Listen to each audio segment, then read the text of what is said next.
গর্তের পিপিলিকাগুলা ঘুমায় গেছে। আমি সাহালাবা, আমি গুনাহগার, আমার মতো গুনাহগার এই জমিনের উপরে আসমানের নিচে আর নাই। মাবুদ গো, তুমি যদি মাফ না করো গো মাবুদ, কিয়ামতের কঠিন ময়দানে আল্লাহ তোমার আদালতে আমি কি জবাব দিব? জাহান্নামের আযাব সহ্য করতে পারবো না, জাহান্নামের আগুন সহ্য করতে পারবো না। মালিক ইবনে দিনার রাহমাতুল্লাহ আলাইহি যখন কান্না করেছে, চোখের পানি ছেড়ে দিয়েছে, আল্লাহ পাক রব্বুল আলামিন তার আগের পিছের সমস্ত গুনাহগাতা মাফ করিয়ে এই জমানার নয় ওই জমানার বড় বিখ্যাত ওলি আল্লাহ হিসাবে আল্লাহ তাআলা কবুল করে নিয়েছেন। এই জন্য আল্লাহ পাক রব্বুল আলামিন বলেন, ইয়া আইয়ুহাল্লাযীনা আমানুত্তাকুল্লাহ, তোমরা বেশি বেশি আমি আল্লাহ তাআলাকে ভয় করো। অন্য আয়াতে বলে, ইয়া আইয়ুহাল্লাযীনা আমানু তুবু ইলাল্লাহি তাওবাতান নাসুহা, হে ঈমানদাররা তোমরা তওবা করো খাঁটি ভাবে, আমি আল্লাহ তাআলা তোমাদের আগের পিছের সমস্ত গুনাহগাতা maaf করে দিব। আল্লাহর নবীর দুইজন সাহাবী, একজনের নাম হলো সাঈদ ইবনে আব্দুর রহমান, আরেকজন সাহাবী যার নাম হলো সালাবাতুল আনসারী। সাঈদ ইবনে আব্দুর রহমানের বাড়ি হলো মক্কায়, আর হযরত সালাবাতুল আনসারী রাদিয়াল্লাহু তাআলার বাড়ি হলো মদিনায়। এইদিকে আল্লাহর নবী তবুকের ময়দানে যুদ্ধের জন্য ডাক দিয়েছে, এ যুবকের দল, কে আসো আমার সাথে যুদ্ধে যাবে? সাঈদ ইবনে আব্দুর রহমান ডাক দিয়ে বলে, লাব্বাইক ইয়া সাদাইক ইয়া রাসূলুল্লাহ, আমি উপস্থিত আছি, আমি আপনার সাথে যুদ্ধে যাব।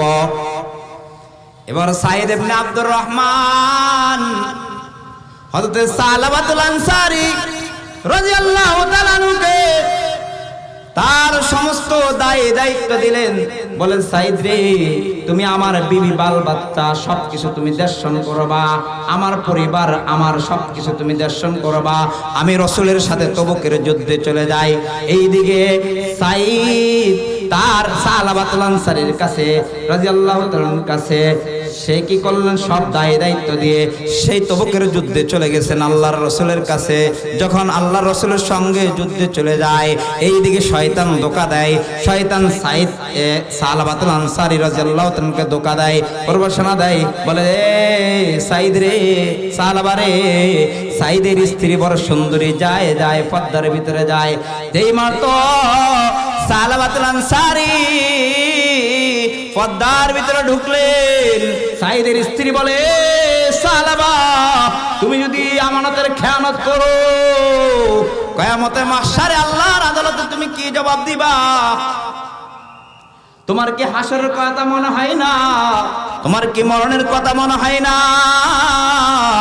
তোমার কি জাহান্নামের আগুনের কথা মনে হয় না?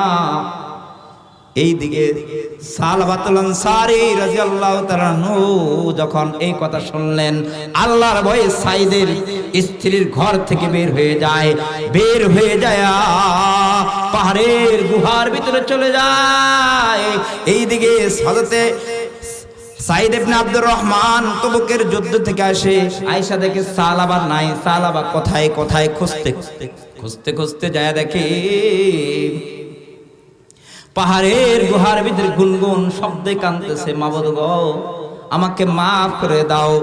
এইদিকে যখন হযরত সাঈদ ইবনে আব্দুর রহমান যা দেখে সালাবা কাঁদতেছে, বলে, সালাবা রে, মদিনায় চল, জীবনের গুনার জন্য মাপ চা আল্লাহর কাছে। এবার হযরত সালাবাতুল আনসারী রাদিয়াল্লাহু তাআলা বলেন, এ সাঈদ, আল্লাহর কসম করে বলি, যতক্ষণ পর্যন্ত আমি আল্লাহ তাআলা আমাকে মাপ না দিবে, ততক্ষণ পর্যন্ত আমি মদিনার লোককে আমি চেহারা দেখাবো না। এ বিসমিল্লাহ নগর মুসলমান গো,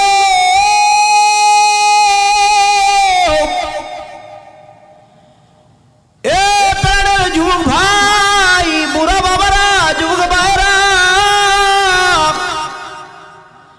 আগামীকাল আর কেউ এই ময়দানে ডাকবে না। আগামীকাল আর কিন্তু এটা জান্নাতের বাগান থাকবে না।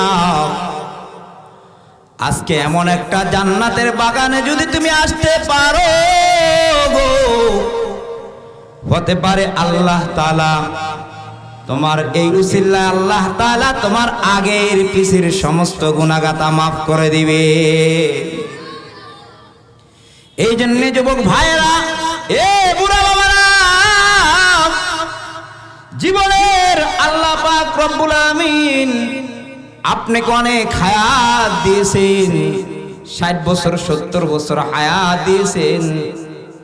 হায়াত থাকতে হায়াতের কদর করো, জৈবন থাকতে জৈবনের কদর করো, ধন সম্পদ থাকে আল্লাহর রাস্তায় ব্যয় করো।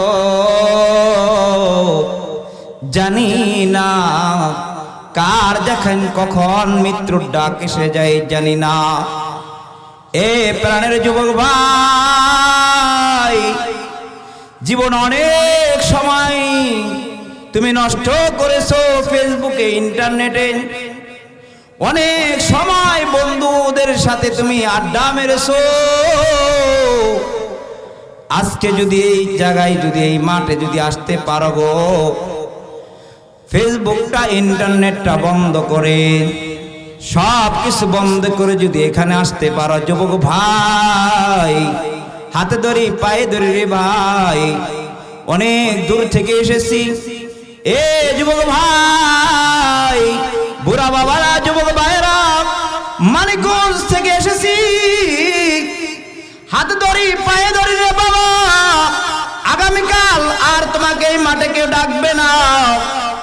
2-4টা কথা যদি তুমি শুনো, এর উপরে যদি তুমি আমল করতে পারো গো, আল্লাহ পাক তোমার আগের পিছের সমস্ত গুনাহগাতা মাফ করে দিবে। हर गोरी दे देने तू तैयार है, झूना मांगे उससे तो बोजार है। ए दुनियादार ईमानदार আল্লাহর গোলাম মানুষের বাজার করতে যখন যায়, চাউলের দোকানে গেলে চাউল পাওয়া যায়, মাছ বাজারে গেলে মাছ পাওয়া যায়, সবজির দোকানে গেলে সবজি পাওয়া যায়, চার দোকানে গেলে চা পাওয়া যায়, তেলের দোকানে গেলে তেল পাওয়া যায়। আল্লাহকে কোথায় পাওয়া যায়? আল্লাহ পাক রব্বুল আমিন ডাক দেয়া বলে, এ বিসমিল্লাহ নগর মানুষ গো, যা দেখো ওই বিসমিল্লাহ নগর মাদ্রাসার মাহফিলের যারা বয়ান করে আর যারা শুনে, ওই জায়গায় যাইলে তুমি আল্লাহর পরিচয় নিয়ে তুমি বাড়ি যাইতে পারবা। সুবহানাল্লাহ বলেন। এই জন্য যুবক ভাইরা, এ বুড়া বাবারা, এখনো যারা এদিক সেদিক ঘোরাফেরা করতেছে রে বাবা, হাতে ধরি পায়ে ধরি মাহফিলের প্যান্ডেলে এসে বসে যান, মোবাইলটা সাইলেন্ট করে বসে যান। আল্লাহ পাক রব্বুল আমিন কোরআনে কারীমের ভিতরে বলেন, ইয়া আইয়ুহাল্লাযীনা আমানু তাকুল্লাহ।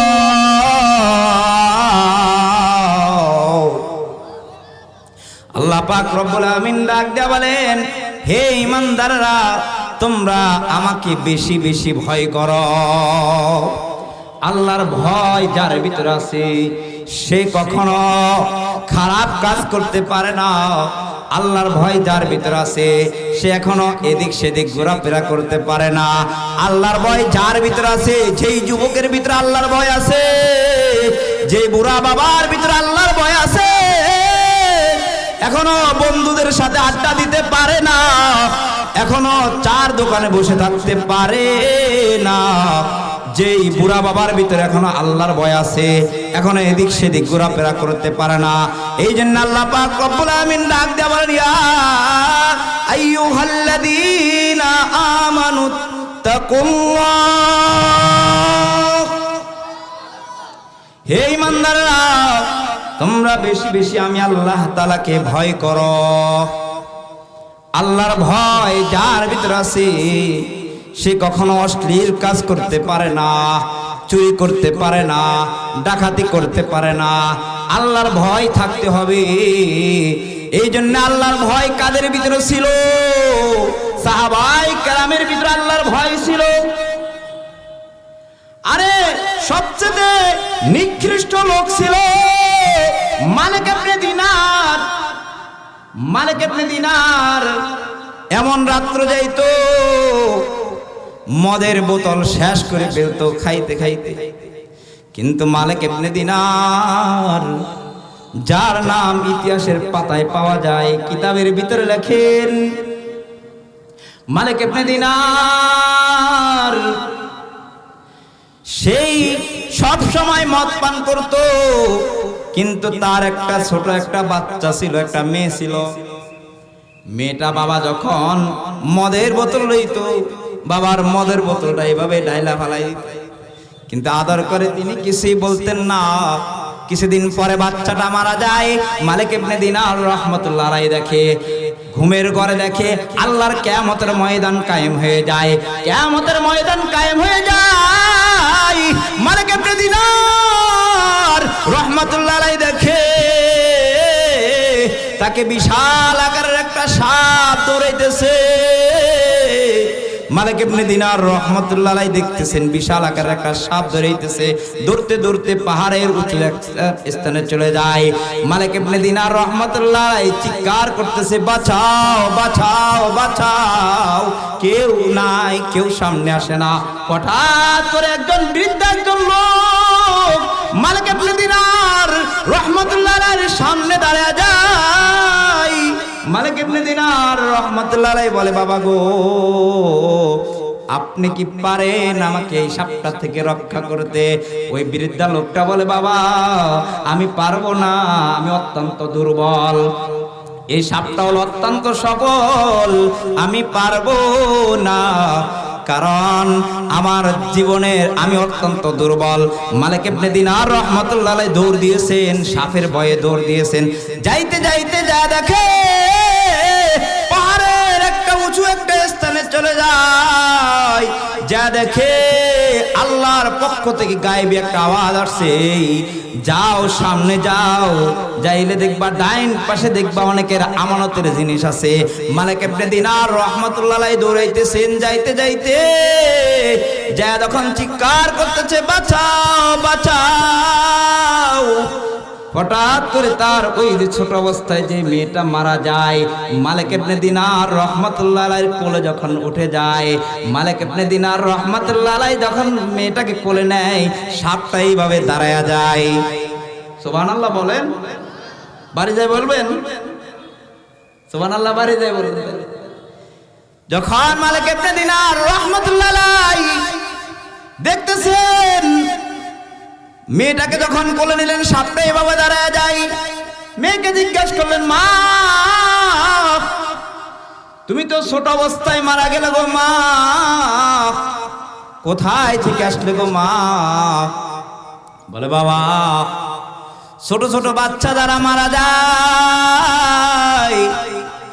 পয়গম্বর ইব্রাহিম আলাইহিস সালাতু ওয়াস সালাম এই ছোট ছোট বাচ্চাদেরকে লালিত পালিত করে।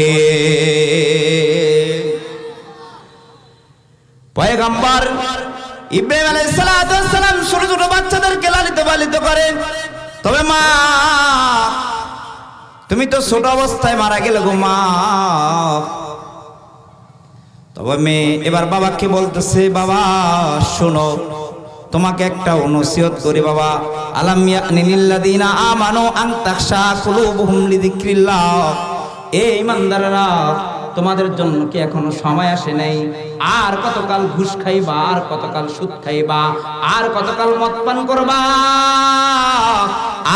কতকাল বেনামাজি হবা, আর কতকাল অন্যায় অপরাধের ভিতরে লিপ্ত থাকবা। বাবাকে যখন মেয়েটা এই নসিহত করতেছে, বলে মা তুমি তো ছোট অবস্থায় মারা গেলে, এই কোরআন তুমি কোথায় থেকে শিখলে? বলে বাবা এই পয়গম্বর ইব্রাহিম আলাইহিস সালাম ছোট ছোট বাচ্চা দ্বারা মারা যায়, পয়গম্বর ইব্রাহিম আলাইহিস সালাম এই ছোট ছোট বাচ্চাদেরকে কোরআন তেলাওয়াত শেখায়। এই কথা শোনার পর মালিক ইবনে দিনার রাহমাতুল্লাহ আলাইহি এবার ঘুমের ঘর থেকে, স্বপ্নের থেকে যখন জাগ্রত হয়ে গেলেন, মালিক ইবনে দিনার রাহমাতুল্লাহ আলাইহি দৌড় দিয়েছেন, যায় ওযু করলেন, ওযু করে নামাজ পড়লেন। নামাজ পড়ে দেখে এখনো শবে বরাতের রজনী এখনো শেষ হয়নি। মালিক ইবনে দিনার রাহমাতুল্লাহ আলাইহি আল্লাহর আদালতে হাত তুলে দিলেন, মাবুদ গো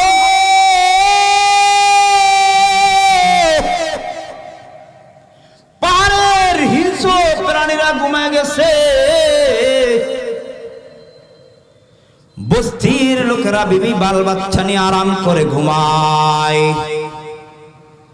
গর্তের পিপিলিকাগুলা ঘুমায় গেছে। আমি সালাবা, আমি গুনাহগার, আমার মতো গুনাহগার এই জমিনের উপরে আসমানের নিচে আর নাই। মাবুদ গো তুমি যদি মাফ না করো গো মাবুদ, কিয়ামতের কঠিন ময়দানে আল্লাহ তোমার আদালতে আমি কি জবাব দিব? জাহান্নামের আযাব সহ্য করতে পারবো না, জাহান্নামের আগুন সহ্য করতে পারবো না। মালিক ইবনে দিনার রাহমাতুল্লাহ আলাইহি যখন কান্না করেছে, চোখের পানি ছেড়ে দিয়েছে, আল্লাহ পাক রব্বুল আমিন তার আগের পিছের সমস্ত গুনাহগাতা মাফ করিয়ে এই জমানার নয় ওই জমানার বড় বিখ্যাত ওলি আল্লাহ হিসাবে আল্লাহ তাআলা কবুল করে নিয়েছেন। এই জন্য আল্লাহ পাক রব্বুল আমিন বলেন, ইয়া আইয়ুহাল্লাযীনা আমানুত্তাকুল্লাহ, তোমরা বেশি বেশি আমি আল্লাহ তাআলাকে ভয় করো। অন্য আয়াতে বলে, ইয়া আইয়ুহাল্লাযীনা আমানু তুবু ইলাল্লাহি তাওবাতান নাসুহা, হে ঈমানদাররা তোমরা তওবা করো খাঁটি ভাবে, আমি আল্লাহ তাআলা তোমাদের আগের পিছের সমস্ত গুনাহগাতা maaf করে দিব। আল্লাহর নবীর দুইজন সাহাবী, একজনের নাম হলো সাঈদ ইবনে আব্দুর রহমান, আরেকজন সাহাবী যার নাম হলো সালাবাতুল আনসারী। সাঈদ ইবনে আব্দুর রহমানের বাড়ি হলো মক্কায়, আর হযরত সালাবাতুল আনসারী রাদিয়াল্লাহু তাআলার বাড়ি হলো মদিনায়। এইদিকে আল্লাহর নবী তবুকের ময়দানে যুদ্ধের জন্য ডাক দিয়েছে, এ যুবকের দল, কে আসো আমার সাথে যুদ্ধে যাবে? সাঈদ ইবনে আব্দুর রহমান ডাক দিয়ে বলে, লাব্বাইক ইয়া সাদাইক ইয়া রাসূলুল্লাহ, আমি উপস্থিত আছি, আমি আপনার সাথে যুদ্ধে যাব। এবার সাঈদ ইবনে আব্দুর রহমান হযরত সালাবাতুল আনসারী রাদিয়াল্লাহু তাআলা আনহুকে তার সমস্ত দায়িত্ব দিলেন। বলেন, সাঈদ রে, তুমি আমার বিবি বাল বাচ্চা সবকিছু তুমি দর্শন করবা, আমার পরিবার আমার সবকিছু তুমি দর্শন করবা, আমি রাসূলের সাথে তবুকের যুদ্ধে চলে যাই। এইদিকে সাঈদ তার সালাবাতুল আনসারীর কাছে রাদিয়াল্লাহু তাআলার কাছে সে কি করলেন, সব দায়িত্ব দিয়ে সেই তবুকের যুদ্ধে চলে গেছেন আল্লাহর রাসূলের কাছে। যখন আল্লাহর রাসূলের সঙ্গে যুদ্ধে চলে যায়, এইদিকে শয়তান ধোঁকা দেয়, শয়তান সাঈদ সালাবাতুল আনসারী রাদিয়াল্লাহু তাআলাকে ধোঁকা দেয়, প্রবর্ষণা দেয়, বলে, সাঈদ রে, সালাবা রে, সাঈদের স্ত্রী বড় সুন্দরী, যায় পর্দার ভিতরে যায়, যেই মাত্র সালাবাতুল আনসারী পর্দার ভিতরে ঢুকলেন, সাঈদের স্ত্রী বলে, সালাবা তুমি যদি আমানতের খেয়ানত খেয়ানত করো, কিয়ামতে মাহশারে আল্লাহর আদালতে তুমি কি জবাব দিবা? তোমার কি হাসরের কথা মনে হয় না? তোমার কি মরণের কথা মনে হয় না? তোমার কি জাহান্নামের আগুনের কথা মনে হয় না? এইদিকে সালাবাতুল আনসারী রাদিয়াল্লাহু তাআলা আনহু যখন এই কথা শুনলেন, আল্লাহর ভয়ে সাইদের স্ত্রীর ঘর থেকে বের হয়ে যায়, পাহাড়ের গুহার ভিতরে চলে যায়। এইদিকে হযরতে সাইদ ইবনে আব্দুর রহমান তবুকের যুদ্ধ থেকে আসে, আয়েশা দেখে সালাবা নাই, সালাবা কোথায় কোথায় খুঁজতে যায়, দেখে পাহাড়ের গুহার ভিতরে গুনগুন শব্দে কাঁদতেছে, মাবুদ গো আমাকে মাফ করে দাও। এইদিকে যখন হযরতে সাইদ ইবনে আব্দুর রহমান যায়, দেখে সালাবা কাঁদতেছে, বলে সালাবা রে মদিনায় চল, জীবনের গুনার জন্য মাপ চা আল্লাহর কাছে। এবার হযরতে সালাবাতুল আনসারী রাদিয়াল্লাহু তাআলা বলেন, এ সাইদ, আল্লাহর কসম করে বলি, যতক্ষণ পর্যন্ত আমি আল্লাহ তাআলা আমাকে মাপ না দিবে, ততক্ষণ পর্যন্ত আমি মদিনার লোককে আমি চেহারা দেখাবো না। সালাবাতুল আনসারী রাদিয়াল্লাহু তাআলা যখন এই কথা বললেন, যতক্ষণ পর্যন্ত আল্লাহ পাক রব্বুল আমিন আমাকে মাপ না দিবে, ততক্ষণ পর্যন্ত আমি মদিনার লোককে চেহারা দেখাবো না। তবে তুমি যদি আমাকে নিতে হয়, আমাকে অপমানিত গোলামের ন্যায় আমার হাত পাও বেঁধে আমাকে টেনে টেনে নিয়ে যাও। এবার সালাবাতুল আনসারী রাদিয়াল্লাহু তাআলা দুইটা হাত বাঁধলেন, বাঁধার পর হযরত সাইদ ইবনে আব্দুর রহমান তাকে অপমানিত গোলামের ন্যায় টেনে টেনে নিয়ে যায়। যখন আবু বকর সিদ্দিক রাদিয়াল্লাহু তাআলা বাড়ির সামনে যায়, এবার ডাক দিয়ে বলে, সাইদ রে শোনো, দেখি আমি হযরতে আবু বকর সিদ্দিক রাদিয়াল্লাহু তাআলার কাছে যায়া দেখি, আবু বকর আমার মতো গুনাহগারকে আল্লাহ পাক রব্বুল আমিন maaf দিবেনি। এবার হযরতে সালাবাতুল আনসারী রাদিয়াল্লাহু তাআলাকে বলে, যাও যাও আমার বাড়ি থেকে বের হয়ে যাও, তুমি আমানতের খেয়ানত করেছো, তোমার জীবনের গুনাহ maaf দিবে কি দিবে না সেটা আল্লাহর ব্যাপার, আমার বাড়ি থেকে বের হয়ে যাও। এবার হযরত আবু বকর রাদিয়াল্লাহু তাআলা বিদায় করে দিয়েছেন। এবার বলে, আমাকে নিয়ে চলো। যাইতে যাইতে যা দেখতেছেন হযরতে ওমর রাদিয়াল্লাহু তাআলা দরবারে নিয়ে যায়। ওমরকে যখন বলল, ওমর বলে, যাও আমার বাড়ি থেকে বের হয়ে যাও, আমার দরবার থেকে বের হয়ে যাও, জানি না তোমার গুনাহ maaf দিবে কি দিবে না সেটা আল্লাহর ব্যাপার, আমার দরবার থেকে বের হয়ে যাও। এবার হযরতে ওমরও বিদায় করে দিয়েছে। হযরত আলী রাদিয়াল্লাহু তাআলার বাড়ি যখন সামনে দিয়ে যায়, বলে দেখি আলী রাদিয়াল্লাহু তাআলার কাছে যাই। যাওয়ার পর আলীও বিদায় করে দিয়েছেন। এবার হযরত সালাবা বলেন, সাইদ রে চেয়েছিলাম, ঘুরে ঘুরে দেখেছিলাম, আবু বকরের দরবারে গিয়েছিলাম, ওমরের দরবারে গিয়েছিলাম, হযরত আলীর দরবারে গিয়েছিলাম, সবাই আমাকে বিদায় করে দিয়েছে। আমার মনে হয় রাহমাতাল লিল আলামিন, দয়ার নবী, মায়ার নবী তার এই ইতিম উম্মতদেরকে মাফ করবে, কিন্তু সেই ফেরত দিবে না। চলো আমাকে রাসূলের দরবারে নিয়ে যাই। আমি ঘুরে ঘুরে দেখেছি, মনে চেয়েছিল সাহাবায়ে কেরামের মাধ্যমে সমাধান করব, হলো না। চলো আমাকে রাহমাতাল লিল আলামিনের দরবারে নিয়ে যাও। এবার হযরত সাইদ ইবনে আব্দুর রহমান সালাবাতুল আনসারী রাদিয়াল্লাহু তাআলাকে তার দরবারে নিয়ে যায়। এবার রাসূলের দরবারে যখন বলে, আল্লাহর নবী বলে, তুমি আমার দরবার থেকে বের হয়ে যাও, জানি না তোমার গুনাহ maaf দিবে কি দিবে না সেটা আল্লাহর ব্যাপার, আমার বাড়ি থেকে বের হয়ে যাও।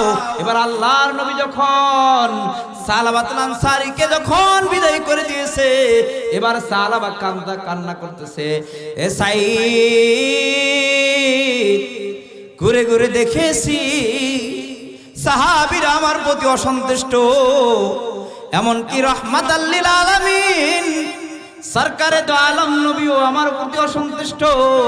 এবার তার মেয়ে খামসানা রাদিয়াল্লাহু তাআলা এসে বলে, বাবা, এতক্ষণ পর্যন্ত তার মেয়েও রশি ধরেছিলেন, বলে, বাবা তোমার মতো বাবাকে আমি বাবা বলে ডাকবো না, স্বীকার করব না, যতক্ষণ পর্যন্ত আমার নবী খুশি না হবে, সাহাবায়ে কেরাম খুশি না হবে, আল্লাহ যতক্ষণ পর্যন্ত খুশি না হবে, ততক্ষণ পর্যন্ত তোমার মতো বাবাকে আমি বাবা বলে ডাকবো না। এই কথা যখন বললেন, এবার হযরত সালাবাতুল আনসারী রাদিয়াল্লাহু তাআলা ডাক দিয়ে বলে, সাইদ রে, রশি ছেড়ে দে, আমার বুঝতে আর বাকি নাই, আমার মতো আসমানের নিচে জমিনের উপরে আমার মতো গুনাহগার আর নিকৃষ্ট লোক আমার মতো আর কেউ নাই। এবার সাইদ তার রশি ছেড়ে দিয়েছে। হযরত সালাবাতুল আনসারী দৌড় দিয়েছে, কান্না করতেছে, মাবুদ গো, পাহাড়ের গুহার ভিতরে দেয়া ডাক দিয়ে বল, মাবুদ গো, আমার মতো গুনাহগার এই জমিনের উপরে আর কেউ নাই। রাহমাতাল লিল আলামিনের জবান থেকে শুনেছি তুমি নাকি মা বাবার চেয়ে তোমার দয়া অনেক বেশি। মা যখন অন্যায় যখন করে, বাবা ধমক দেয়, পাও ভেঙে ফেলবে, কিন্তু মা রাত্র যখন গভীর হয়ে যায়, মাকে মা বলে যখন ডাক দেয়, তখন বলে, বাবা রে, দুনিয়ার সবাই বিদায় করতে পারে, আমি মা তোকে বিদায় করতে পারি না। কিন্তু দয়ার নবীর জবান থেকে শুনেছি মা বাবার চাইতে নাকি তোমার দয়া মায়া অনেক বেশি। এই কথা যখন শুনেছিল, আল্লাহর কাছে তওবা করতেছে, মাবুদ গো, দুনিয়ার সমস্ত মানুষ আমাকে বিদায় করেছে, সাহাবীরা বিদায় করেছে, রাহমাতাল লিল আলামিন নবী আমাকে বিদায় করেছে, আমার মা বাবা আমাকে বিদায় করে দিয়েছে, আমার সন্তানও আমাকে বিদায় করে দিয়েছে, আমার মতো নিকৃষ্ট লোককে তুমি মাফ করবে কিনা মাবুদ জানি না। মাবুদ গো, হাশরের মাহশারে আল্লাহ তোমার আদালতে আমি কি জবাব দিব? জাহান্নামের আগুন আমি সহ্য করতে পারবো না। হযরত সালাবা পাহাড়ের গুহার ভিতরে দেয়া সিজদায় দিয়ে কান্না করতেছে, মাবুদ গো, বস্তির লোকেরা আরাম করে ঘুমায়, বস্তির লোকেরা বিবি বাল বাচ্চা নিয়ে আরাম করে ঘুমায়, পাহাড়ের হিন্দু প্রাণীরা ঘুমায় গেছে, গর্তের পিপিলিকাগুলো ঘুমায় গেছে, সালাবা নামে গুনাহগার বান্দাটা ঘুমায় নাই। মাবুদ গো, আমাকে মাফ করে দাও। এইদিকে আল্লাহ পাক রব্বুল আমিন জিব্রাইলকে পাঠায়, জিব্রাইল যাও আমার হাবিবের কাছে যাও, যা জিজ্ঞেস করো, মাবুদ রাহমাতাল লিল আলামিনকে জিজ্ঞেস করো, নবী গো, এই মাখলুকাতের রব কি আপনি না আমি আল্লাহ? বলে, আল্লাহ। যদি আল্লাহ হয়ে থাকে তাহলে আপনি সালাবাকে কেন বিদায় করলেন? সালাবার আগের পিছের সমস্ত গুনাহগাতা আল্লাহ পাক রব্বুল আলামিন মাফ করে দিয়েছে। আর আসতে বলেন,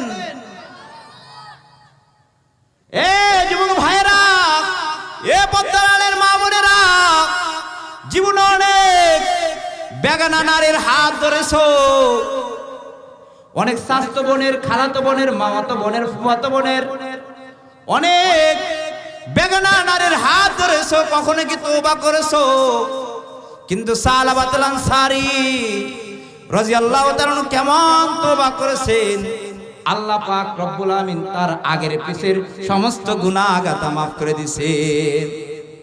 এইদিকে আল্লাহ পাক রব্বুল আমিন জিবরাইলকে পাঠাই, যখন আল্লাহর নবীর কাছে পাঠাই, আল্লাহর নবী বলে, সাহাবীরা তোমরা কি কেউ পারো হযরত সালাবাকে খুঁজে আয়না দিতে? এবার হযরত আবু বকর বলে, ইয়া রাসূলুল্লাহ আমাকে পাঠান, আমাকে পারমিশন দেন। হযরত আলী বলেন, আল্লাহর রাসূল গো আমাকে পারমিশন দেন। ওমর বলে, আল্লাহর রাসূল গো আমাকে পারমিশন দেন। সবচেয়ে মুরব্বী সাহাবী যার নাম হলো যার নাম হলো হযরতে সালমান ফারসি। ওই সালমান ফারসি মুরব্বী সাহাবী বলেন, ইয়া রাসূলুল্লাহ, আমাকে পারমিশন দেন, আমি হযরতে সালাবাকে খুঁজে আনি। যাইতে যাইতে পাহাড়ের গুহার কাছে যখন যায়, যা দেখে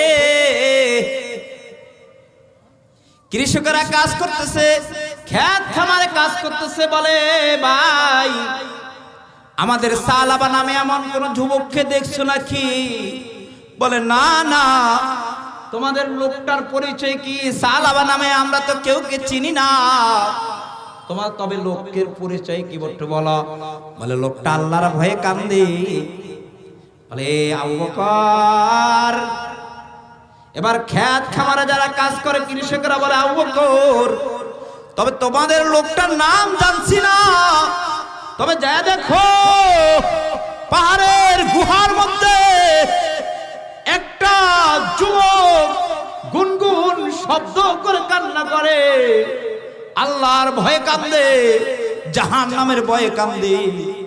এবার হযরত আবু বকর বলে, আলী গো, আমার বুঝতে বাকি নাই, সেটা সালাবা ছাড়া আর কেউ হতে পারে না।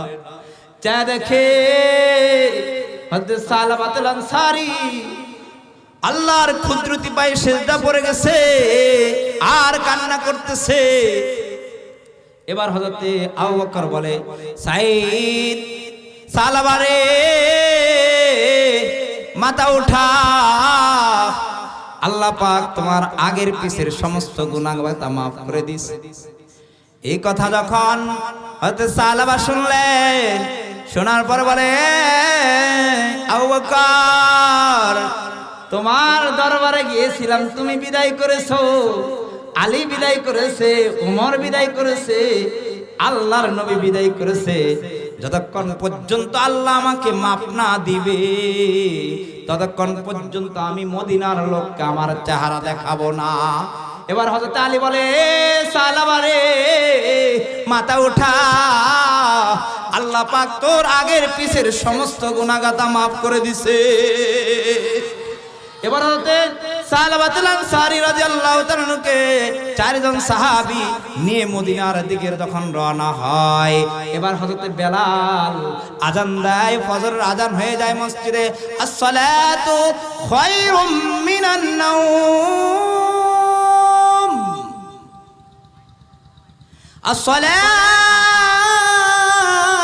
আসসালাতু খায়রুম মিনান নাওম, ঘুম থেকে নামাজ ভালো। এই আওয়াজ যখন শুনলেন, আল্লাহর রাসূল ফজরের নামাজের ইমামতি শুরু করে দিলেন। মসজিদের মধ্যে প্রথম রাকাতে আল্লাহর রাসূল সাল্লাল্লাহু আলাইহি সাল্লাম সূরা তাকাসুর শুরু করলেন, আলহাকুমুত তাকাসুর। হযরত সালাবাতুল আনসারী মসজিদের ভিতরে যায় আল্লাহর নবীর পিছনে ফজরের নামাজের নিয়ত করেন।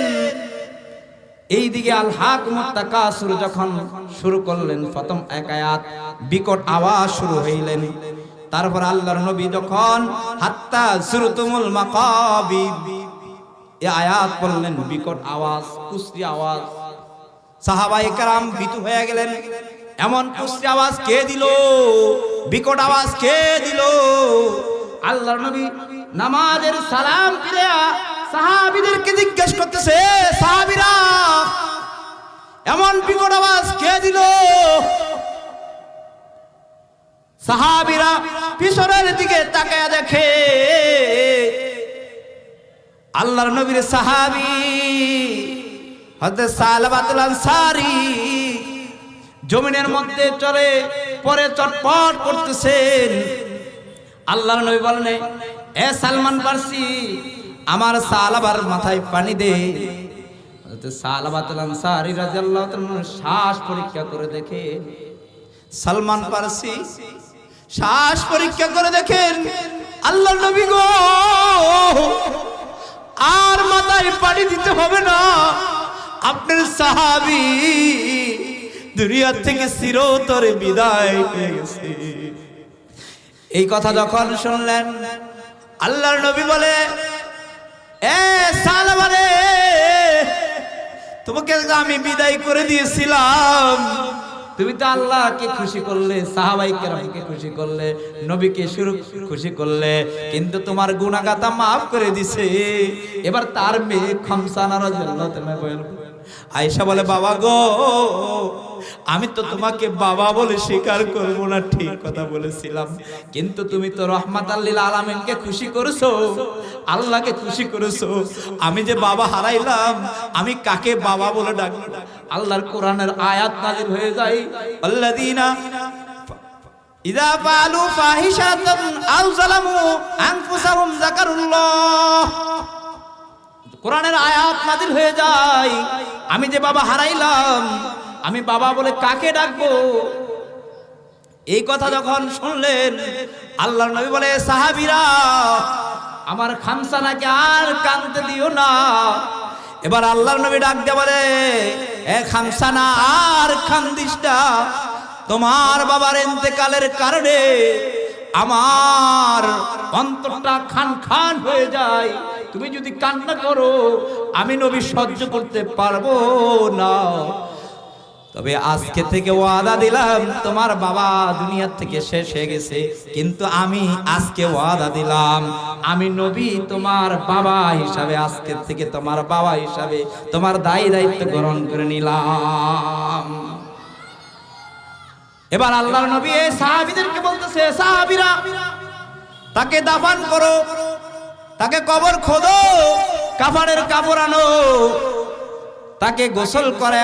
যখন আল্লাহর নবী জানাজার খাটে যখন উঠায় নেন, সাহাবীরা সহ যখন ময়দানের দিকে নিয়ে যান, জানাজার নামাজের ইমামতি করবে আল্লাহর নবী।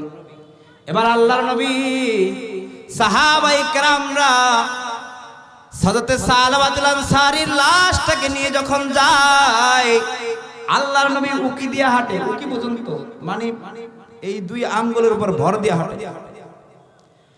এবার হযরত ওমর পিছনের দিকে তাকিয়ে দেখে, আল্লাহর নবী গো, জীবনে আপনাকে কখনো দেখি নাই, আপনি উকি দিয়ে হাঁটতে পাগুলো জমিনে লাগান না কেন? বলে, ওমর, আজকে আমি পাও রাখার, জমিনে পাও রাখার জায়গা পাই না, কারণ আল্লাহ তাআলার অসংখ্য অগণিত রহমতের ফেরেশতারা তার জানাজায় অংশগ্রহণ করেছে, আমি জমিনের মধ্যে পাগুলো লাগাইতে পারি না। এবার আল্লাহর নবী তার জানাজার নামাজ পড়লেন, জানাজার নামাজের ইমামতি করলেন। এরে যুবক ভাই, এমন তওবা করেছেন সালাবাতুল আনসারী রাদিয়াল্লাহু তাআলা আনহু, আল্লাহর কাছে এমন কান্না করেছেন, আল্লাহ তাআলা তাকে দুনিয়া তো জান্নাতি বানিয়ে দিয়েছেন, দুনিয়া থেকে জান্নাতের সার্টিফিকেট দিয়ে দিয়েছেন, আখিরাতেও জান্নাতের সার্টিফিকেট দিয়ে দিয়েছেন। এই জন্য যুবক ভাই গো, জীবনে অনেক গুনাহ করেছি, জীবনে নামাজ কাজা করেছি। এর বাবা, এ যুবক ভাই, জীবনে অনেক খারাপ কাজ করেছো, আজকে ময়দানে থেকে তওবা করো, এ মাবুদ গো, জীবনে যাহা গুনাহ করেছি আর করব না।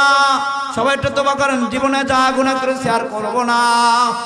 হাতটা উঠান, সবাই হাতটা উঠান।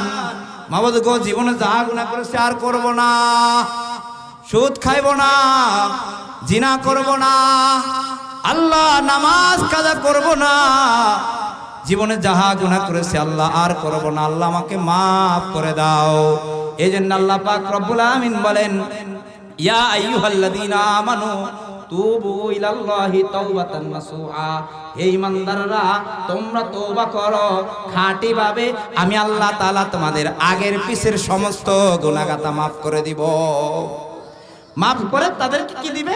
আল্লাহ তাআলা তাদেরকে জান্নাতের বাগানের মালিক বানিয়ে দিবে। সুবহানাল্লাহ বলেন। তাই ইনশাআল্লাহ আজকে থেকে আমরা তওবা করেছি, আল্লাহ তাআলা আমাদের সকলকে জীবনের গুনাহগাতা মাফ করে দেন। হযরত সালাবাতুল আনসারী রাদিয়াল্লাহু তাআলা যেভাবে তওবা করেছেন, মালিক ইবনে দিনার রাহমাতুল্লাহ আলাইহি যেভাবে তওবা করেছেন, আল্লাহ তাআলা আমাদেরকেও যেন এই জীবনের গুনাহগাতা maaf করে দেন। সবাই বলেন আমিন। ওয়া আখিরি দাওয়ানা আনিল হামদুলিল্লাহি রাব্বিল আলামিন।